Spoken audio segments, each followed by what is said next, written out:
Hi all, this is Allmighty and welcome to this video.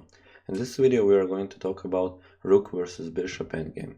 Specifically, how the black bishop can defend in situations like this, in this endgames. But first, I want to show you a couple of examples how actually white, in this case, also, so to speak, a side which has a rook against a bishop can win this endgame.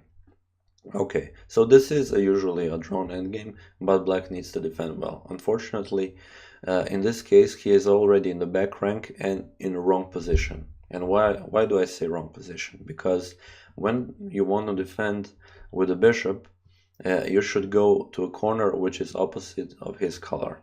So in this example, if we have a light square bishop, we are talking about h8 and a1. So definitely not a8 and h1.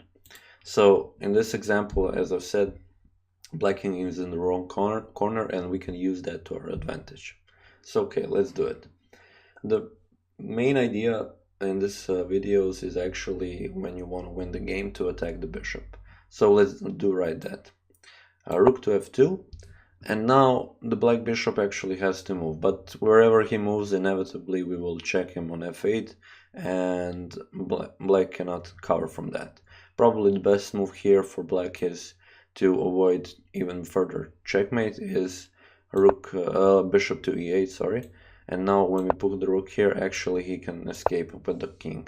But essentially now he loses the bishop and doesn't matter, but wherever he places his bishop in the end, it will be the same result. So if he moves the bishop out of the way, we can just checkmate him. But if he, for example, plays bishop to e6, then we have a check, he covers, and then what do? A waiting move.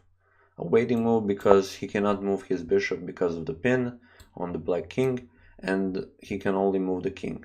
And this is exactly the reason why black should go to the right corner. Because in this case, if he was in the right corner, he wouldn't have anywhere else to go, and this would be stalemate. But in this situation, he has king to a8, and now this is checkmate. So let's move on to the next position.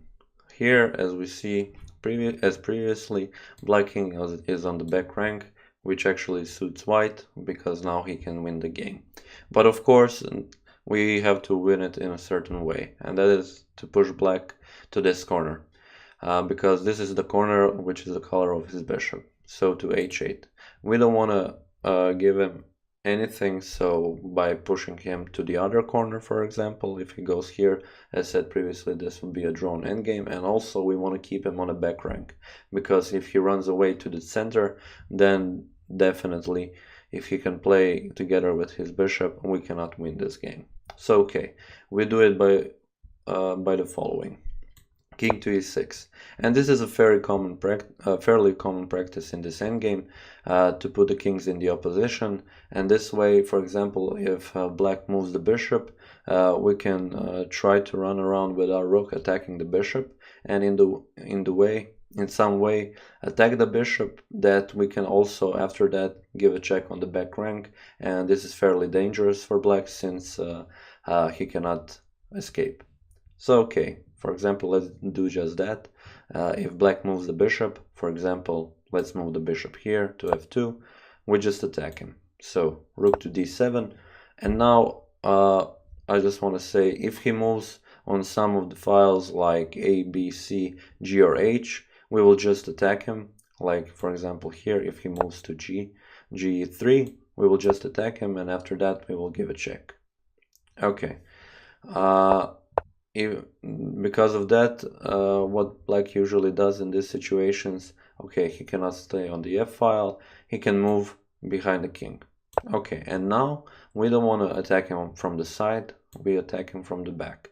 So rook d2 is here the best move. And why is that? Because now the bishop also has to move, but as I've said previously, if he moves on one of those files, A, B, C, G, and H, we just attack him, and after that we give a check. So let's, for example, if say that he plays bishop to f4, then we have another idea, which is king to f5. And now we have given a check, black king has to move somewhere, doesn't matter where, and we pick up the bishop. The same idea applies so rook to e2, he plays bishop to d4, we just play king to d5. So okay. For example, now let me show you if he moves on somewhere else. If he moves here, this is also one interesting position, because now when we attack him, he can play bishop to c7. And now when we attack him, this is a drawn endgame, since the black king can come and he can run to this corner. He is defending the bishop, we didn't have to move the bishop because he was attacked. So okay, also rook to b7 doesn't work. Why is that? Because again, the same idea. The king comes and he covers for the bishop. Okay, but is this a drawn game? No, it isn't, because we can play here rook to a2, and now we are threatening rook to a1 check, and now this bishop on c2, on c7 actually is a border for this king, because when we give a check, the king cannot escape because of this bishop. The only thing he can do, cover with the bishop, and now we capture him, and this is a rook endgame which is easily winnable. So okay, also the same thing happens if he moves on the other side. We check him, he goes to g7, and now with this pin he cannot move the bishop, he moves the king somewhere, and we just pick up the bishop. So okay, now that we discovered that playing the bishop isn't the best move, let's move the king. Okay, here in this position, so after our king to e6 in opposition, he has to play, for example, king to f8, and now we check him. We want to push him into the corner. So now playing back with the king doesn't work, because now we just play rook here and we are attacking the bishop. We will give check, or okay, if he covers, we will just put the rook here, he has to move, and then we'll pick up the bishop. So this move doesn't really work, so he wants to go to g8, and that is fine. But now we bring our king.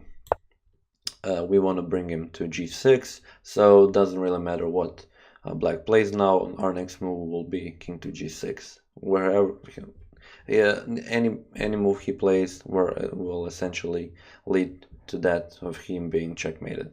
So okay, let's say, for example, he gives us a check. Okay, doesn't matter. King to g6, and now the other idea is to, of course, like previously, attack this bishop all around the board, and in the end give check somewhere on the 8th rank and try and checkmate the black king. So if black should move the bishop, probably the best way to do so should be here, since now he is again behind the king and actually attacking him. We cannot move somewhere here so that we can check. But again, we should attack, because now again kings are in the opposition. We should attack, and after that, when the bishop comes somewhere along these files A, B, C, D, or E, we can attack him from behind, and after that give check and maybe even checkmate. So okay, because of that, bishop moves to H2, we attack him again, and if he plays here, then the same idea as from before, bishop to G2 works, and you've already seen that. So he wants to play somewhere else, for example here, he plays bishop to D6, we attack him, and now, okay, as previously he can play this, but again we can play here, and then the same idea works. We will check him, and then of course he cannot escape because of the bishop. He can play instead of that, doesn't really matter. So instead of bishop to d6, he can play bishop to c7. We will attack him, and when he moves, we will give a check. He covers with the bishop, and now once again a waiting move, and when he moves the king, we will just checkmate him. For the end of this video, I prepared this position where I'll be playing against a machine. In this case, I will have the bishop, so I can show you how to defend against the rook. As said previously, we have in this example a black bishop, so our favorite corners in this endgame would be h1 and a8. This corner is nearer to us because our king is on d2, so we will probably run there. So we don't definitely want to get white into one of these corners, so a1 and h8. So we will try and avoid that. Of course, we can also stay in the middle, because now in this situation we are not on the back rank and the black king isn't that near. So I mean, this is some random position, but essentially this will be a drawn endgame. So let's start and see how the machine plays against us. Okay, let's just turn that on. Okay, I mean that we don't have to be that afraid of this. He of course probably wants to go from the other side, but I will just run away right away into the corner, so that you can see that without being afraid you can actually draw this endgame fairly easily. Okay, he is now attacking our bishop. Probably he won't be doing that forever, of course. Okay, so now we just move the king in this direction, and you don't have to be afraid. He can bring the king closer, but in the end he won't be able to checkmate us. Okay, if he attacks our bishop, we just want to move it on some of the squares where he actually can be captured by the rook or the king. And now he is in opposition. Okay, he is of course threatening checkmate, so let's just move out of that. Okay, he has given a check, but now I'm already in this corner, and now all he can do is give checks, and I won't be escaping. Probably now all of my next moves will be king h1, king h2, and move the bishop around along this diagonal, that in the end, when he gives a check like this, I can cover with the bishop. So of course, now he didn't play king to g3, which is stalemate, and now if he stays on this line, I just bring the king up. If he checks me like this, I go here, and just repeat this pattern, and I'm good, because in the end he cannot come closer and he cannot checkmate me. If, for example, he would come from the other end, if he moves the rook here and then somewhere here, then I would defend with the bishop on h2, and also then move king h1, king g1. But in this case, as you can see, the machine doesn't have a good idea. He is just moving the rook around, and yeah, essentially everything leads to the same amount of moves. So I think this is a good time to stop. As you have seen, this is the proper way how we can defend in this endgame. It is a bit counterintuitive, but it works. Just run to the corner, which is not the color of your bishop, and use your bishop to defend yourselves. This is it for this video. For the end, I have prepared this position, which you can, by using knowledge from the previous sections, try and solve. So it is a pretty simple idea. You've probably seen it if you watched the video. Just play a couple of moves. You just have to show how white can win this, show a couple of lines. In the end, you don't have to show how will you checkmate with the rook. You just need to show the proper moves, how to win this bishop, or even checkmate the black king. So okay, this is it. Thank you all for watching, and I will see you next time.